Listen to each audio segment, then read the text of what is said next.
చెప్పండి, దాని క్లారిటీ ఇవ్వండి ప్లీజ్. జూన్ 30th సిబిఐ వాళ్ళు ఛార్జ్ షీట్ ఫైల్ చేశారు.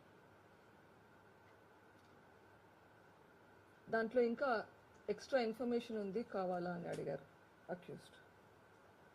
ఆ ఇన్ఫర్మేషన్ అక్యూజ్తో పాటు నాకు కూడా షేర్ చేశారు. నవంబర్ 2023 నవంబర్లో నాకు షేర్ చేశారు. 4 TB 2 TB హార్డ్ డిస్క్స్లో షేర్ చేశారు నవంబర్ నుంచి. మెజారిటీ ఇన్ఫర్మేషన్ దీంట్లో వచ్చింది దాంట్లో నుంచి. సో ఇంత ఇన్ఫర్మేషన్ అప్పట్లో నా దగ్గర కూడా లేదు, ఎక్సెప్ట్ సాక్షి వాళ్ళది రిపోర్టర్ నుంచి తెచ్చిన వీడియో అని చెప్పాను తప్ప ఇవన్నీ అంతకుముందు నాకే తెలియదు. ఓకే, నవంబర్ నుంచి కొన్ని వీడియోస్ పెట్టాను మీకు. నాకు అది చూసే ధైర్యం చాలట్లేదు.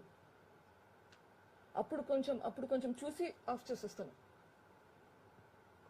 ఇంకా నేను పూర్తిగా చూడలేదు. ఇంకా చూస్తే ఏమేమి వస్తాయో. ఆ ఫోటోలు కానీ ఆ వీడియోలు కానీ అన్నీ ఈ నవంబర్ ప్రొవైడ్ చేసిన డేటాలో. సో ఎస్, ఇంతకుముందు నాకు తెలియని కూడా తెలియదండి మీరు అడిగిన దానికి సమాధానం. ఇంతకు మీరు ఏం క్లారిటీ ఇవ్వాలని? సిబిఐ దర్యాప్తు సరిగా సాగట్లేదని చెప్తారా, లేకపోతే కోర్టులో న్యాయం జరగట్లేదని చెప్తారా? అదొక క్లారిటీ ఇవ్వండి. సిబిఐ దర్యాప్తు సరిగా ఉందా లేదా? లేదు, కోర్టులో మీకు న్యాయం జరగట్లేదు. ఎందుకంటే ఆల్రెడీ మీరు సుప్రీంకోర్టుకి వెళ్ళారు, హైకోర్టులో నడుస్తుంది. ఇన్ని కోర్టులు ఉన్నప్పుడు మీరు పదే వీటిని వివరిస్తున్నారు కదా, ఇంతకీ ఎక్కడ న్యాయం జరగట్లేదు మీకు అది చెప్పండి. సిబిఐ ఇంకా చేయాల్సిన పని ఉంది. ఒత్తిడి వల్ల ఆపేశారు అని నేను అనుకుంటున్నాను. అది నా allegation. This is no proof. Okay, ఇంకా చేయాల్సింది ఉంది. 5 సంవత్సరాలు అయింది. ఇంకా కోర్టులో న్యాయం జరిగిందా మీరు చెప్పండి.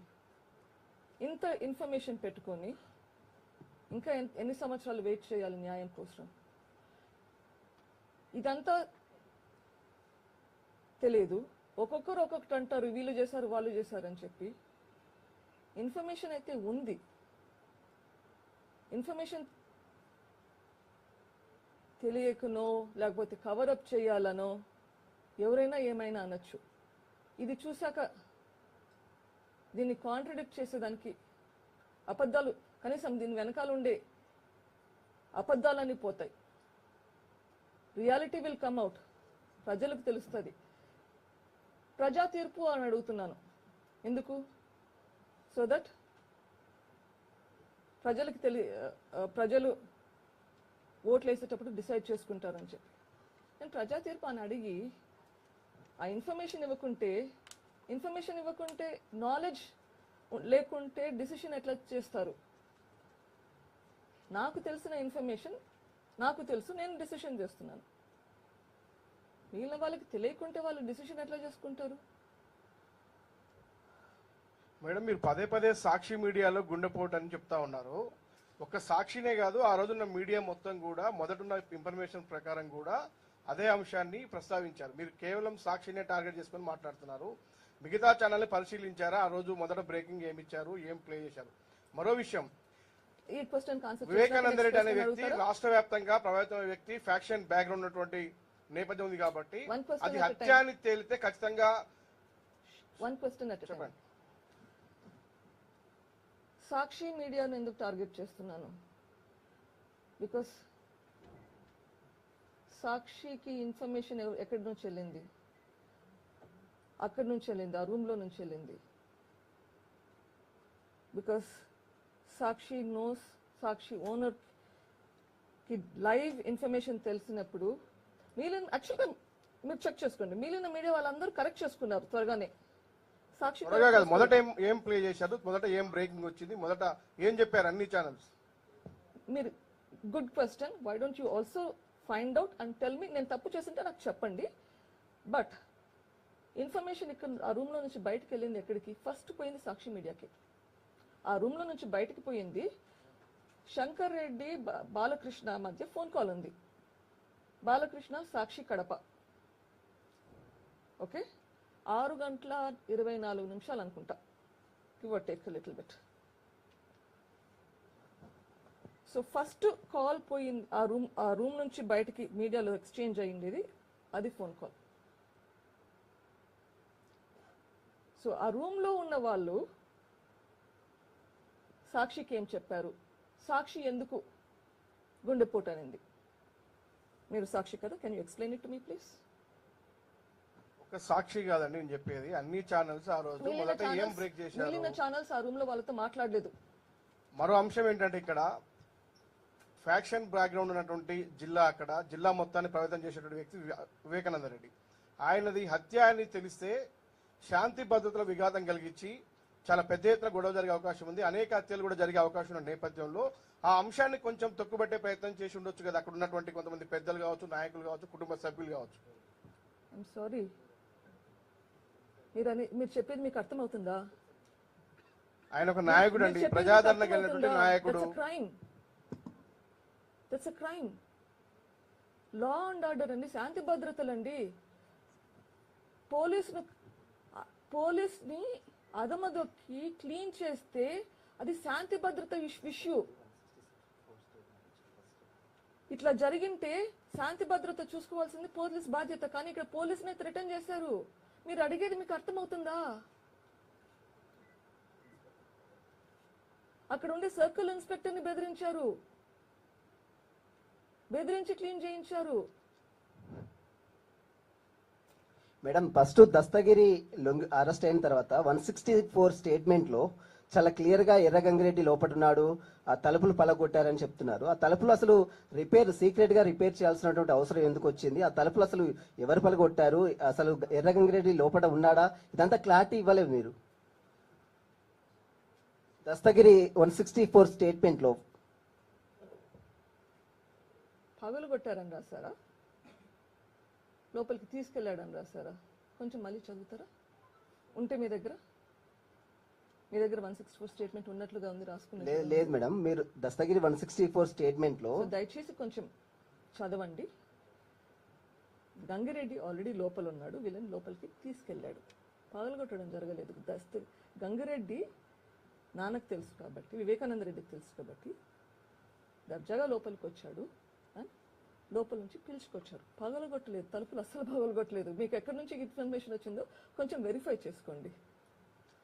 Madam, Suresh madam, big TV ఇక్కడ. మేడం, వైఎస్ సిస్టర్ విమలమ్మతో మీకు ఎలాంటి రిలేషన్ ఉంది? ఆ గతంలో మద్దతు కానీ మీకు తెలపడం ఏమైనా చేసిందా? ఇప్పుడు ఎలాంటి రిలేషన్ ఉంది మేడం?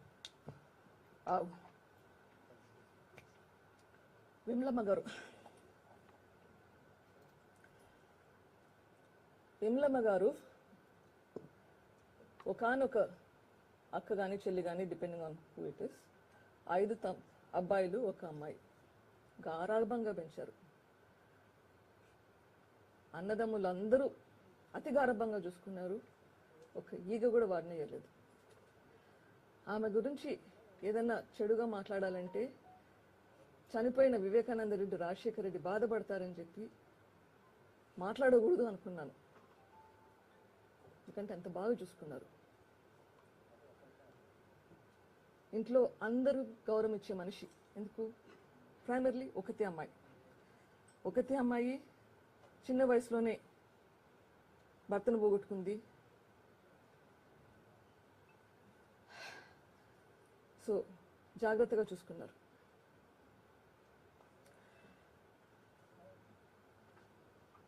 కొన్ని అంశాలు నిన్న మీటింగ్లో మెన్షన్ చేసింది. ఐ థింక్ మొత్తం ఆ ఇంటర్వ్యూ 20 నిమిషాలు అనుకుంటా. దాంట్లోనే ఎన్ని కాంట్రడిక్షన్స్, ఎన్ని అబద్ధాలు ఉన్నాయో మీకే తెలుస్తుంది.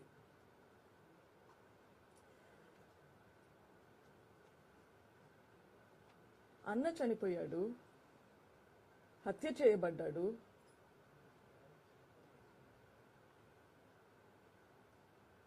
ఏదైనా ఇన్ఫర్మేషన్ ఉంటే తన దగ్గర అది సిబిఐకి ఇవ్వాల్సిన బాధ్యత తనది. మరి ఎందుకు ఇవ్వట్లేదో నాకు తెలియదు.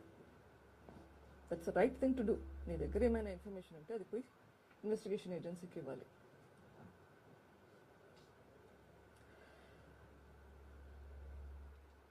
అంటున్నారు నా ప్రేమ కంటే తన ప్రేమ వాళ్ళ అన్న మీద ఎక్కువ ఉందంట. దానికి ఏమైనా మెషర్మెంట్ ఉంటుందా?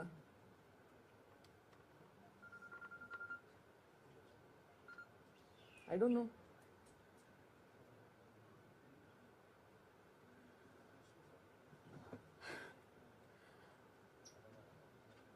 రాజశేఖర రెడ్డి గారు బ్రతికుంటే నేను కొన్ని నోట్స్ రాసుకుని క్వశ్చన్స్ పాయింట్స్ రేస్ చేసినట్టు నేను యాక్చువల్గా ప్రొద్దున కూర్చొని రాశాను.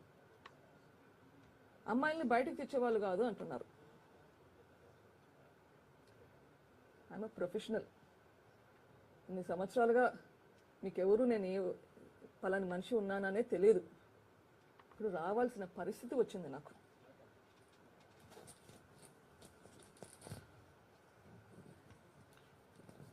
మేడం మీరు గుండెపోటును హత్య అని లెట్ మీ కంప్లీట్. ఇప్పుడు నాకు రావాల్సిన పరిస్థితి వచ్చింది. నేను కోరి వచ్చేసే పని కాదు. ఈ సిచ్యుయేషన్ వచ్చింది, ఈ ట్రబుల్ వచ్చింది. I'm facing the situation. వెనకాడట్లేదు.